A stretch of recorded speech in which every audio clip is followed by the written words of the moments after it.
బులెటిన్లో మరో breaking news చూస్తున్నాం. తెలుగుదేశం పార్టీ పార్లమెంటరీ నేతగా నర్సరావుపేట ఎంపీ లావు కృష్ణదేవరాయలు నియమితులయ్యారు. నిన్న రాత్రి తెలుగుదేశం పార్టీ కేంద్ర కార్యాలయంలో జరిగిన పార్టీ ఎంపీల సమావేశంలో సీఎం చంద్రబాబు ఈ విషయం ప్రకటించారు. సోమవారం నుంచి పార్లమెంటు సమావేశాలు ప్రారంభమవుతున్న నేపథ్యంలో ఎంపీల సమావేశాన్ని నిర్వహించారు. పార్లమెంటరీ పార్టీ ఉపనేతలుగా చిత్తూరు ఎంపీ దుగ్గుమళ్ల ప్రసాదరావు, నంద్యాల ఎంపీ బైరెడ్డి శబరి, కోశాధికారిగా నెల్లూరు ఎంపీ వేమిరెడ్డి ప్రభాకర్ రెడ్డి, విప్గా అమలాపురం ఎంపీ గంటి హరీష్ను నియమించారు.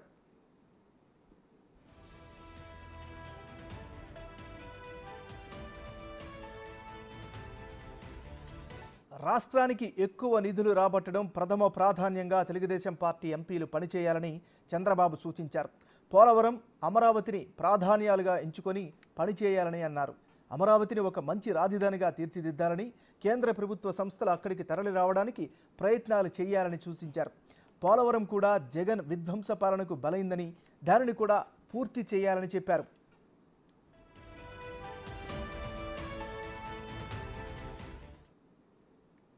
దాని మీదే ఆయన మాట్లాడారు. అంటే ఏమైనా మన రాజధాని పోలవరం, అదేవిధంగా గ్రామాల్లో కొత్త ఇండస్ట్రీస్, పోర్ట్ బేస్డ్ అయితే అన్ని ఇండస్ట్రీస్ ఏమేమైతే తీసుకురాగలం వాటి అన్నిటి గురించి అందరం కలిసి పార్లమెంటరీ పార్టీ సమావేశం జరిగింది. రాష్ట్రానికి రావాల్సిన నిధుల గురించి, అంతేకాకుండా పార్లమెంట్లో మేము వ్యవహరించాల్సిన తీరు, బాధ్యతగా వ్యవహరించే విధంగా ఆయన మాకు సూచనలు చేశారు. తప్పకుండా వాటిని పాటిస్తా ముందుకు వెళ్ళడానికి మేమందరం కలిసికట్టుగా నిశ్చయించుకున్నాం. దాని ప్రకారం నిధులు కోరటం ఇటువంటివన్నీ మేము చర్చించుకోవడం జరిగింది. Thank you.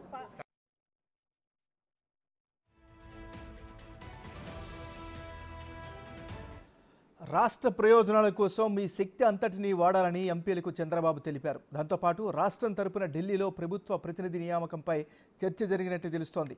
మాజీ ఎంపీ ఖమ్మంపాటి రామ్మోహన్ రావు పేరును కొందరు ఎంపీలు ప్రతిపాదించారు. అయితే దానిపై ఇంకా తుది నిర్ణయం జరగలేదు.